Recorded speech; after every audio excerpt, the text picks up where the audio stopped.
Everyone, welcome to exam excel. ये हम लोग का अक्टूबर मंथ का पार्ट थर्ड करने वाले हैं। 26 क्वेश्चन पहले कर चुके थे। ये 27 नंबर क्वेश्चन है। ये 27 नंबर क्वेश्चन पे हम लोग मूव करते हैं। ये जो ऑप्शन है, Lucy Lucy spacecraft launch by NASA.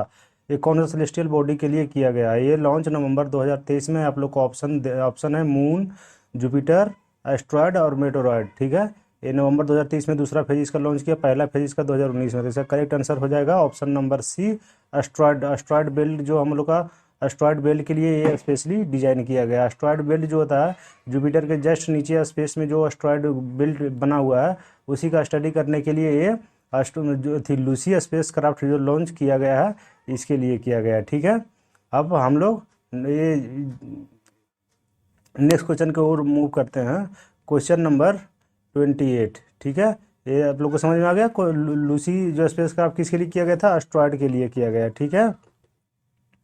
ये नासा द्वारा लॉन्च लॉन्च किया गया है। ये जो 1 किलोमीटर का जो वो थी 1 किलोमीटर वाइड जो ये हम लोग का जो एस्ट्रॉयड बेल्ट है, वो लगभग 1 किलोमीटर तक का इसका जो thickness is the less than 1 kilometre wide. 1 kilometre जो जो चौड़ाई में जिसका है, उसी के मेनली उसी के लिए ये लॉन्च किया गया है, उसका स्टडी करने के लिए। ठीक है।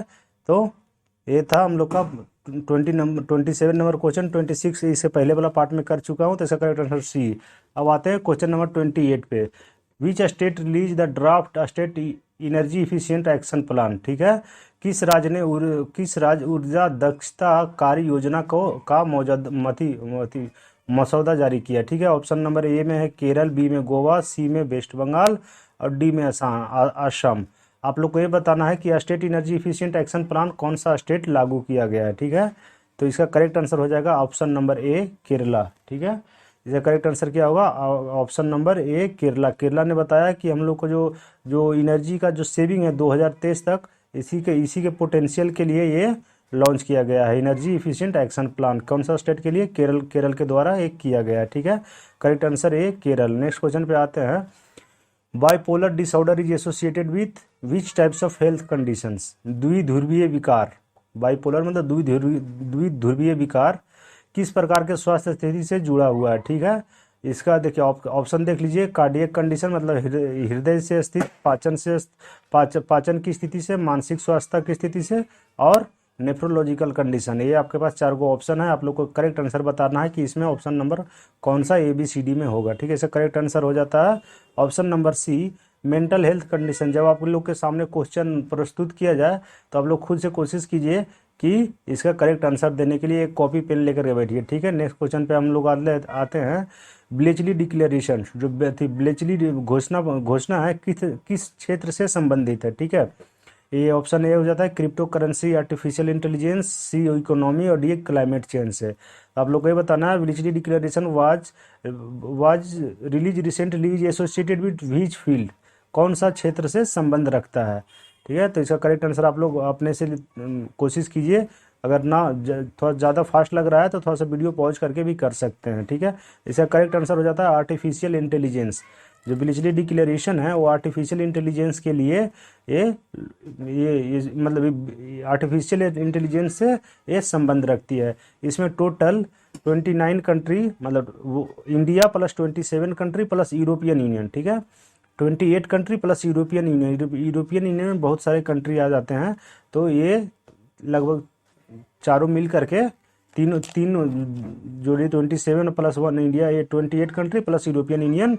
यहाँ पे ये जो मीटिंग हुआ था, ये यूके में अभी फिलहाल में हुआ मीटिंग, इसलिए ये रिसेंटली न्यूज में था। तो इसका करेक्ट आंसर क्या हो जाता है? Artificial intelligence, Bletchley Declaration. ठीक है। क्वेश्चन नंबर 31 पे आ जाते हैं। पीएम गति शक्ति reduce the preparation times of detail project report. PM गति शक्ति योजना के तहत जो भी डिटेल प्रोजेक्ट रिपोर्ट पहले जो पेश किया जाता था, वो 6 मंथ का उसका ड्यूरेशन दिया जाता था। लेकिन प्रधानमंत्री ने हाल ही में इसका ड्यूरेशन जो हो जाता है, इसका टाइम जो हो जाता है, 6 महीने से कम कर दिया है। आप लोग को ये बताना है कितना दिन के लिए कितना कितना कितना कम किया। ऑप्शन ए हो जाता है 4 महीना, बी 3 महीना, सी 30 दिन और डी 15 दिन।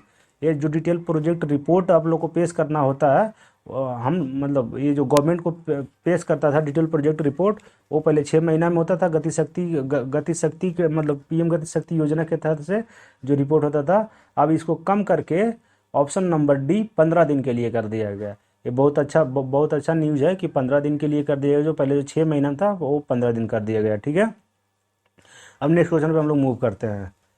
ये थोड़ा सा इसमें देख लीजिए, ये स्लाइड थोड़ा सा अपने आप मूव हो जा रहा है बीच बीच में। चलिए क्वेश्चन नंबर 32 पे आ जाते हैं। Who has been appointed at the new head coach of the senior women's team by BCCI. जो वरिष्ठ महिला टीम है उसका मुख्य कोच के रूप में किसे नियुक्त किया गया है बीसीसीआई के द्वारा। ठीक है, board of cricket control of India BCCI का फुल फॉर्म होता है। ऑप्शन नंबर ए हो जाता है रवि शास्त्री, बी चेतन शर्मा, सी राहुल द्रविड़ और डी अमोल मजुमदार। ठीक है, अमोल मजुमदार।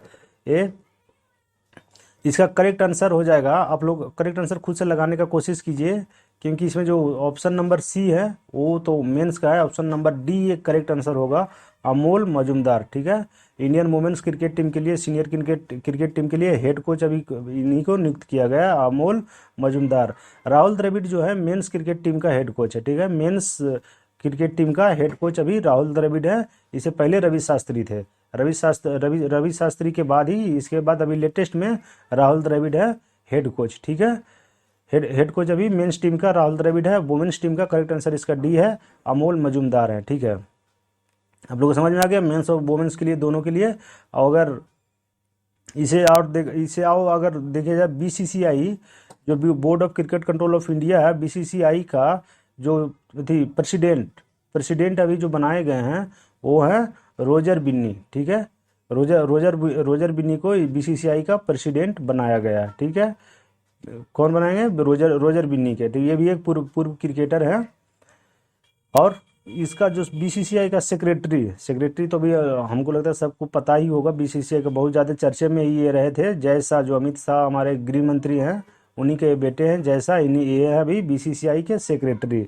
अब लोग क्लियर हो गया। क्वेश्चन नंबर आगे मूव करते हैं। क्वेश्चन नंबर 33 है, what is the name of the national public procurement portal of India. Bharat का राष्ट्रीय सार्वजनिक खरीद पोर्टल का नाम क्या है? ठीक है, प्रोक्यूरमेंट पोर्टल का नाम क्या है? आप लोग का ऑप्शन हो जाता है गवर्नमेंट ई मार्केट पोर्टल, यही करेक्ट आंसर भी है, गवर्नमेंट ई मार्केट पोर्टल। ठीक है, ये जो गवर्नमेंट ई मार्केट पोर्टल, ये जो 100% इसका जो शेयर है वो गवर्नमेंट ऑफ इंडिया के पास है। गवर्नमेंट ओन पोर्टल है ये, नेशनल पब्लिक प्रोक्योरमेंट पोर्टल। ठीक है, इसका जो ठीक है, नेक्स्ट क्वेश्चन पे हम लोग मूव करते हैं। ठीक है, अगला क्वेश्चन जो हो जाता है, which Indian city has been added to the UNESCO creative city network. ये इससे पहले वाला में हम लोग भी करवा चुके हैं। एक कोझिकोड होगा क्रिएटिव सिटी के बारे में, और ग्वालियर जो हो जाता है मध्य प्रदेश का जो शहर है वो म्यूजिक कैटेगरी में आ जाता है। ठीक है, इसे प्रीवियस स्लाइड में भी ये क्वेश्चन था। ठीक है, प्रीवियस पार्ट में। ठीक है, अब चलिए next question number next move करते हैं 35 में। चाणक्य डिफेंस डायलॉग 2023 जो ऑर्गेनाइज किया गया है वो किसके द्वारा किया गया है? ठीक है, चाणक्य रक्षा संवाद 2023 का आयोजन निम्नलिखित में किसके द्वारा किया गया है? तो इसका करेक्ट आंसर हो जाता है इंडियन आर्मी के द्वारा किया गया है चाणक्य डिफेंस डायलॉग। ये जो था फर्स्ट एडिशन था चाणक्य डिफेंस डायलॉग का, जो 3 और 4 नवंबर को नई दिल्ली में ये ऑर्गेनाइज किया गया था। ठीक है, ऑर्गेनाइज कब किया गया था? मतलब 3 और 4 नवंबर 2023 को। ये रिसेंट न्यूज का था इंडियन आर्मी के द्वारा। ठीक है, नेक्स्ट क्वेश्चन में मूव करते हैं। Who will be the honour with the prestigious Satyajit Ray excellence in film lifetime category award. Lifetime category में सत्यजीत रे एक्सलेंस अवार्ड किसे दिया गया है? आपका ऑप्शन हो जाता है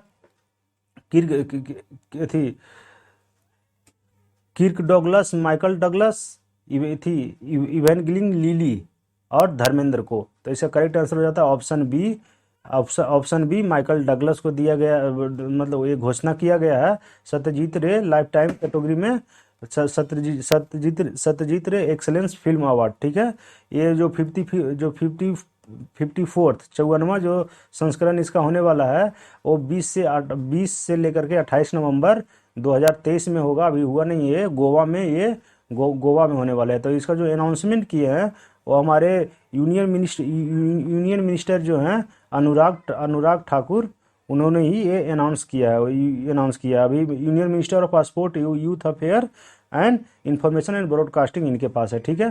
तो क्या इसका करेक्ट आंसर हो जाएगा option number b, Michael Douglas, Michael Douglas, ठीक है। हाल ही में अभी जो लाइव ये देखिए नीचे इसका जो एक्सप्लेनेशन दिया गया है इसको भी थोड़ा सा आप लोग ध्यान से पढ़िएगा, इसमें भी बहुत सारा इन्फॉर्मेशन दिया जाता है, ठीक है। क्वेश्चन नंबर 37 पे मूव करते हैं। Khadi village industry and commission जो नेशनल वाइड सेलिब्रेट किया गया था 2 से 31 अक्टूबर तक, अभी आपको बताना है कि KVIS khadi village industry commission का चेयरमैन कौन है, ठीक है। अभी इनका चेयरमैन कौन है, ऑप्शन नंबर ए हो जाता है अनसिक Singh, option number B Manoj Kumar, option number C Vasudha Gupta, option number D Raghu Srinivasan, ठीक है। तो इसका करेक्ट आंसर हो जाएगा ऑप्शन नंबर, आप लोग खुद कमेंट करके सोचिए कि क्या हो सकता है इसका करेक्ट आंसर। इसका करेक्ट आंसर होगा ऑप्शन नंबर बी, ठीक है। इस खादी विलेज इंडस्ट्री कमीशन का करेक्ट आंसर हो जाएगा option number B Manoj Kumar. Manoj Kumar जो हैं इनका अभी चेयरमैन है, ठीक है। प्रेजेंट चेयरमैन अभी इनका है मनोज कुमार, ठीक है। ये 2 से लेकर के 31 अक्टूबर तक मनाया गया था for supporting for the vocal for local के लिए। वोकल फॉर लोकल जो प्रधानमंत्री हमेशा इसका आवाज़ हमेशा उठा जाता है, vocal for local an initiative of आत्मनिर्भर भारत अभियान के तहत, ठीक है। तो आप लोग का इसका करेक्ट आंसर क्या हो जाएगा Manoj Kumar, khadi village industry and commission का ये प्रेजेंट चेयरमैन है, ठीक है।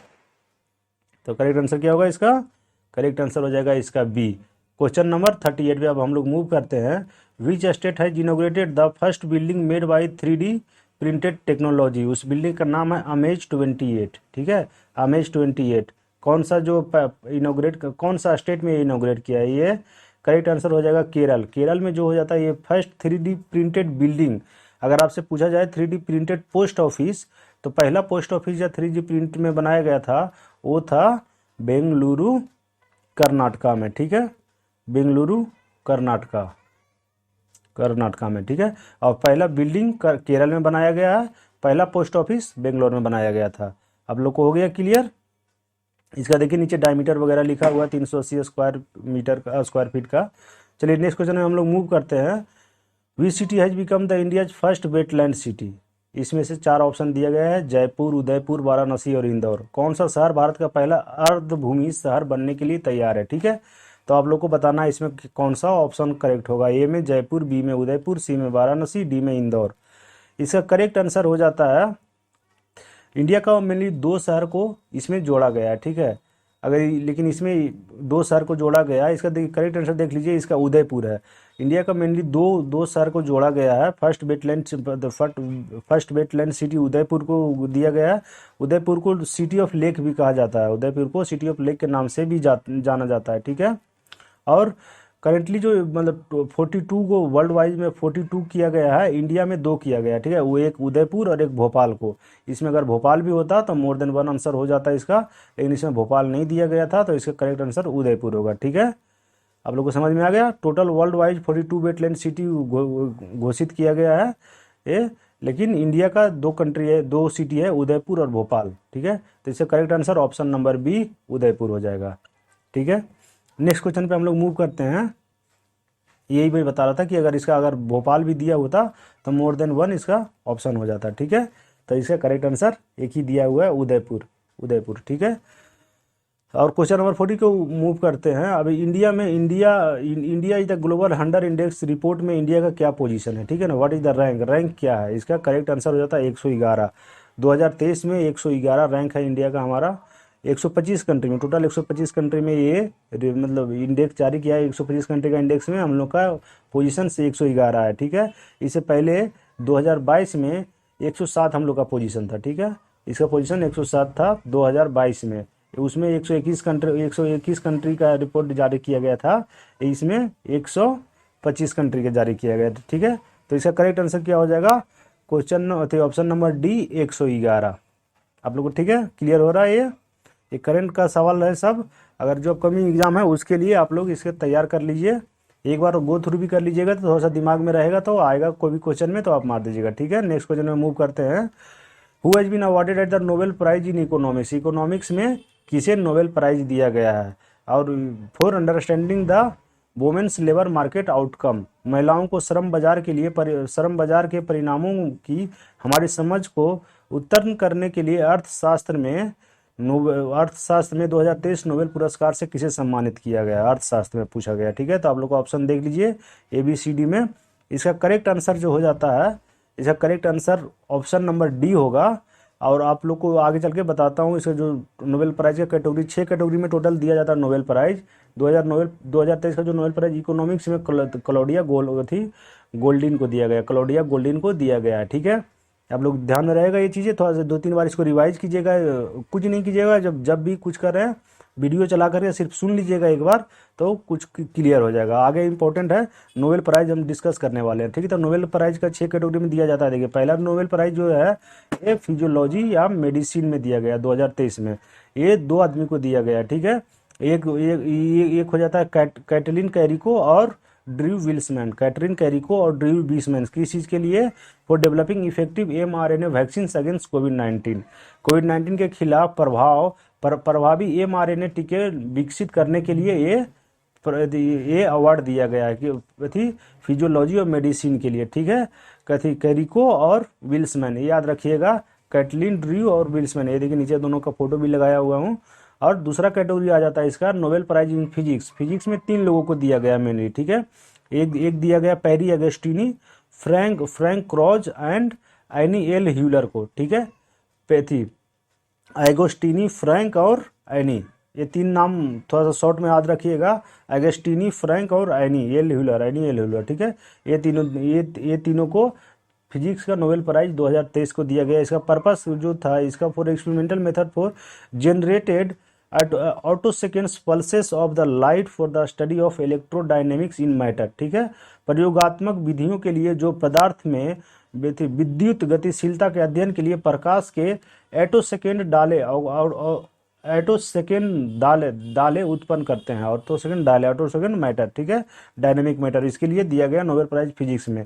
नोबेल प्राइज फिजिक्स में 3 लोगों को दिया गया है। आप लोग ये चीज़ थोड़ा सा नाम ये थोड़ा सा कठिन होता है, लेकिन बार बार इसको थोड़ा सा रिवाइज कीजिएगा 2-3 बार, तो नाम याद हो जाता है। एगोस्टिनी, फ्रैंक और एनी, AFN, एगोस्टिनी, फ्रैंक और एनी, ये दिया गया है फिजिक्स के में। ठीक है, दोनों क्लियर हो गया। 2 पहला एक मेडिसिन के लिए, और तीसरा कैटेगरी जो आ जाता है नोबेल प्राइज केमिस्ट्री में 3 लोगों को दिया, फिजिक्स में 3 लोगों को दिया गया और केमिस्ट्री में भी 3 लोगों को दिया गया। एक मोंगी जी बावेंडी, लुइस ई ब्रूस और एलेक्सी आई इकोमोव। ठीक है, आप लोग को नाम में ही ज़्यादा कन्फ्यूजन होता है। देखो, फिजिक्स में 3 का दिया गया, केमिस्ट्री में भी 3 को दिया गया है, मोंगी, लुइस और एलेक्सी को। और खाली ये भी याद कर लीजिएगा, मोंगी, लुइस और एलेक्सी को दिया गया है। इसका पर्पस क्या था, discovery the synthesis of quantum dot की खोज और संशोधन के लिए केमिस्ट्री में दिया गया था। ठीक है, नोबेल प्राइज 2023 केमिस्ट्री में 3 लोगों को दिया गया है, मोंगी, लुइस और एलेक्सी को। किसको दिया गया है, केमिस्ट्री में मोंगी, लुइस, एलेक्सी को दिया गया है क्वांटम डॉट के सिंथेसिस के लिए। ठीक है, डिस्कवरी और सिंथेसिस के लिए क्वांटम डॉट किसको, मोंगी, लुइस और एलेक्सी। आप लोग को नाम याद रहेगा। ठीक है, अब नोबेल प्राइज लिटरेचर 2023 में एक नॉर्वेजियन ऑथर है जॉन फोसे। इसका जो पर्पस था, for his innovative play and prose which give voices to the unsayable. ठीक है ना, अपने अभिनव नाटकों एवं गद्य के लिए जो अकथनीय को आवाज़ देते हैं, इसके लिए इनको लिटरेचर के फील्ड में जॉन फोसे को, एक नॉर्वे का ऑथर है, इनको दिया गया। ठीक है, नॉर्वे के ये ऑथर है, Nobel prize in literature 2023, literature में एक ही लोग को दिया गया है। ठीक है, अब हम लोग नेक्स्ट मूव करते हैं। 4 कैटेगरी क्लियर हो गया। 5वां कैटेगरी देखिए, नोबेल प्राइज इन पीस में किसे दिया गया है, ये नरगिस मोहम्मदिया को दिया गया। ये ईरान की एक्टिविस्ट है। इनका पर्पस किस पर्पस के लिए दिया गया था, ये जो for his fight against the operation on women in Iran and her fight for the purpose of human right and freedom for all. ये महिलाओं को जो ऑपरेस्ट किया जाता है ईरान में, उनके लिए ये आवाज़ उठाती हैं। ये फिलहाल अभी जेल में ही है, एक्टिविस्ट है तो जेल में ही इनको दिया गया है। नोबेल प्राइज इकोनॉमिक्स में देख लीजिए 2023 में क्लॉडिया गोल्डिन, यही क्वेश्चन में भी था, क्लॉडिया गोल्डिन क्या 2023 में दिया गया था। For having the advance our understanding on the women labour market outcome, ठीक है, महिलाओं को श्रम बाजार के परिणामों की हमारी समझ को उत्पन्न करने के लिए ये इनका पर्पस था। महिलाओं को जो लेबर फोर्स जो लेबर फोर्स जो है, लेबर फोर्स मार्केट वोमेन वाला, उस पे ये काम किए हैं बहुत सारा। इसके लिए इनको नोबेल प्राइज इन इकोनॉमिक्स 2023 दिया गया। ठीक है, 6 कैटेगरी हो गए आप लोग को। आप लोग जो पहला जो 5 कैटेगरी है, मेडिसिन फिजिक्स केमिस्ट्री इकोनॉमिक्स, ये सारा जो होता है ये स्वीडन में होता है। ठीक है, इकलौता एक जो है एक कैटेगरी जो होता है पीस जो स्वीडन होता है, स्टॉकहोम में दिया जाता है, स्वीडन का एक कंट्री है। लेकिन नोबेल प्राइज इन पीस जो है वो ओस्लो में दिया जाता है। ठीक है, आप लोग को याद रहेगा 5 को जो ऊपर का जो दिया है पीस छोड़कर पीस ओस्लो में दिया जाता है, बाकी का 5 कैटेगरी में स्वीडन में दिया जाता है। ठीक है, क्लियर हो गया आप लोग को इतना। नेक्स्ट क्वेश्चन के बाद हम लोग मूव करें। एक बार नाम गो थ्रू हो लीजिएगा, क्योंकि इससे एक क्वेश्चन अपकमिंग एग्जाम में आना ही आना है। ये बहुत वेरी इंपॉर्टेंट है, हर क्वेश्चन में आता है। थोड़ा सा आवाज़ पीछे से बैकग्राउंड में आ रहा होगा, अभी दिवाली का टाइम चल रहा है तो थोड़ा सा कुछ ज़्यादा ही बच्चों शोर शराबा कर रहे हैं। नेक्स्ट क्वेश्चन में हम लोग मूव करते हैं। As per the new study which species has their head in all over its body, किस प्रजाति के पूरे शरीर में उसका सिर होता है। ऑप्शन ए में देख लीजिए octopus, option B starfish, option C jellyfish, option D mambas. ठीक है, आप लोग को बताना है कि कौन सा प्रजाति है जिसके पूरे शरीर में उसका सिर होता है। इसका करेक्ट आंसर होगा option B starfish. Starfish अगर कभी देखे होंगे वीडियो में तो एकदम पानी के टाइप दिखता है, एकदम ट्रांसपेरेंट दिखता है। अगर हाथ में आप ले लीजिएगा तो पता भी नहीं चलेगा कि स्टार फिश मतलब इसमें कुछ है रखा हुआ, एकदम पूरा ट्रांसपेरेंट टाइप का रहता है। इसी के लिए करेक्ट आंसर इसका ये बी हो जाता है। ठीक है, इसका पूरे बॉडी में ही सर होता है, पूरा बॉडी में जहाँ पर छू लीजिए वहीं सर आपको नजर आएगा, पता नहीं बॉडी कहाँ होता है इसका। 45 का देख लीजिए question number 45, state of climate service. State of climate service एक एनुअल रिपोर्ट है जो कौन सा इंस्टीट्यूशन जारी करता है। ठीक है, स्टेट ऑफ क्लाइमेट सर्विसेज किस संस्थान द्वारा जारी किया गया एक रिपोर्ट है। इसका करेक्ट आंसर हो जाता है WMO, वर्ल्ड मेट्रोलॉजिकल ऑर्गेनाइजेशन। ये एनुअली रिपोर्ट है, हर सालाना रिपोर्ट है, हर साल जारी करता है वर्ल्ड मेट्रोलॉजिकल ऑर्गेनाइजेशन। कौन सा?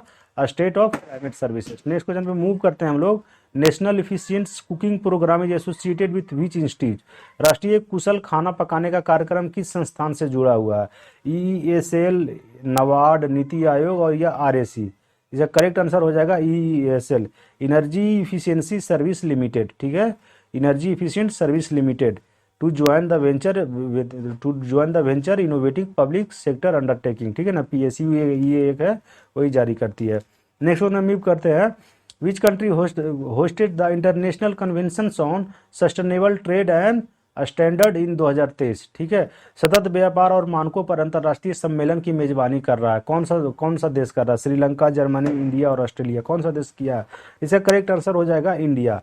इंडिया ने जो अभी इंडिया का जो हो जाता है देखा का क्वालिटी काउंसिल ऑफ इंडिया जो department of promotion industry and internal trade DPIIT के अंदर आता है, मिनिस्ट्री ऑफ कॉमर्स के, इन्होंने ही न्यू दिल्ली में अभी ये जो international convention sustainable trade and standard जो है 2023 हुआ, इसको होस्ट किया है। कौन किया? कंट्री क्या है? India. Correct answer A India. ठीक है, आप लोग को बताना है। नेक्स्ट क्वेश्चन 48 हो गया। Which is the headquarter of international organisation on migrations, जो प्रवासन के लिए अंतर्राष्ट्रीय संगठन जो है OIM का मुख्यालय कहाँ है? जनरली मैक्सिमम जो ऑर्गेनाइजेशन का मुख्यालय जिनेवा आपको दिखता है, इसका भी जिनेवा ही है। करेक्ट आंसर जो होता है अगर करेक्ट आंसर इसका ये हो गया जिनेवा। ठीक है, 49 क्वेश्चन पे आ जाते हैं। Gunung Padang is a massive underground pyramid in which country. Gunung Padang जो है किस देश का एक विशाल भूमिगत पिरामिड है? जापान, इंडोनेशिया, इटली और पापुआ न्यू गिनी।